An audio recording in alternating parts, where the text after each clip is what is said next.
نحمده ونصلی علی رسولہ الکریم اما بعد۔ پارہ نمبر 9 سورۃ الاعراف آیت نمبر 158 158۔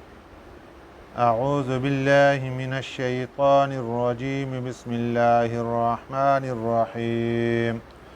قل یا ایہا الناس انی رسول اللہ الیکم جمیعا الذی لہ ملک السماوات والارض لا الہ الا هو یحیی ویمیت فآمنوا باللہ ورسولہ النبی الأمی الذی یؤمن باللہ وکلماتہ واتبعوہ لعلکم تہتدون ومن قوم موسیٰ امۃ یہدون بالحق وبہ یعدلون۔